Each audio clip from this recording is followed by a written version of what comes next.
Future की जो deal है रिलायंस के साथ, उस पर अब सुप्रीम कोर्ट का फैसला आ गया है। उन्होंने अमेजॉन के पक्ष में अपनी रूलिंग दी है। अब क्या समझना चाहिए एक तो फैसले से सुप्रीम कोर्ट के, इस पूरे मामले का बैकग्राउंड क्या है और इससे फ्यूचर ग्रुप की डेट की जो सिचुएशन है वहां पर क्या एक्शन है, ये पूरा डिटेल्स तैयार करी हैं देवांशी ने। देवांशी, बताइए क्या चल रहा है इस मामले में अब।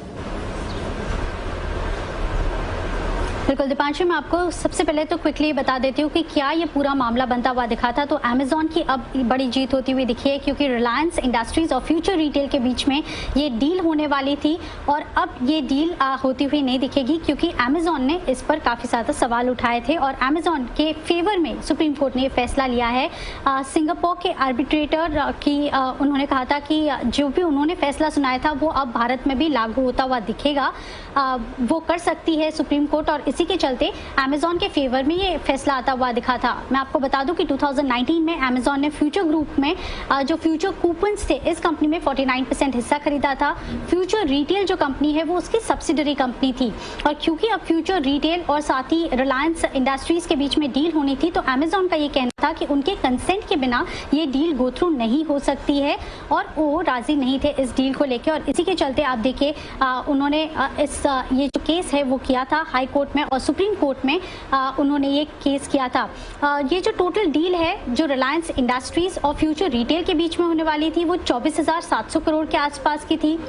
इससे फ्यूचर ग्रुप का जो कुल डेट है वो कम हो जाता।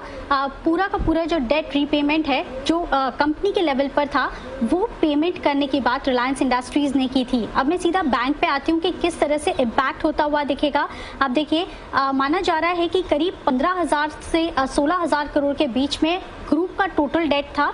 इसमें भी जो बैंक ऑफ इंडिया है और एक्सिस बैंक है वहाँ पे सबसे ज़्यादा एक्सपोजर इस ग्रुप का था। बैंक ऑफ इंडिया का करीब 5,750 करोड़ का एक्सपोजर है। इसके साथ ही अगर आप एक्सिस बैंक की बात करें तो करीब 1250 करोड़ का एक्सपोजर जो है वो एक्सिस बैंक का फ्यूचर ग्रुप की तरफ है। साथ ही बैंक ऑफ बड़ौदा भी है जहाँ पे करीब 750 करोड़ का एक्सपोजर है। काफ़ी और भी बैंक्स हैं जहाँ पे करीब 200 से 300 करोड़ का एक्सपोजर है, लेकिन ज़्यादातर एक्सपोजर इन बैंक्स का है जिन पर इम्पैक्ट आता हुआ दिखेगा। अब मैं आपको ये भी याद दिला दूं कि केवी कामत जो कमेटी थी उन्होंने इस ग्रुप के रीस्ट्रक्चरिंग को मंजूरी दे दी थी, और जो लेंडर्स थे वो ऑलरेडी इस ग्रुप से बातचीत कर रहे थे लोन की रीस्ट्रक्चरिंग करने में। लेकिन अब लेंडर्स ये भी मान के चल रहे हैं कि कोई भी नॉन कोर असेट्स की बिक्री कंपनी ने नहीं की है, और इसके चलते अब बैंक्स ने ऑलरेडी काफ़ी बैंक्स ने करीब 15% तक के प्रोविजंस कर लिए हैं, लेकिन ज़्यादातर प्रोविजंस और जो राइट ऑफ है वो करना बचा होगा। लेकिन अब देखना होगा कि फ्यूचर ग्रुप पेमेंट कैसे करती है इन बैंक्स को अगर ये डील गो थ्रू नहीं करती है तो।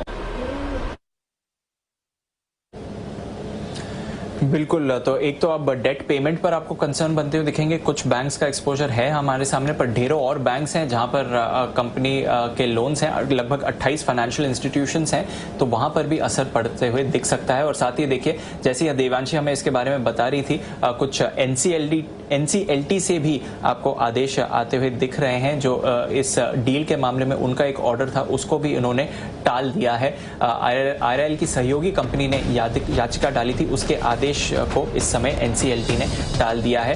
तो यहां पर भी आपको रखनी पड़ेगी नजर। तो अच्छी खबर नहीं है फ्यूचर ग्रुप के लिए, और डेफिनेटली अब आप इसका इम्पैक्ट सारे फ्यूचर ग्रुप स्टॉक्स पर ही देख रहे हैं। और सुबह से ही रिलायंस इंडस्ट्रीज पर भी दबाव बना हुआ है, 2% नीचे ये काउंटर भी ट्रेड करते हुए दिख रहा है। नेगेटिव खबर आती हुई दिख रही है इस डील को लेकर।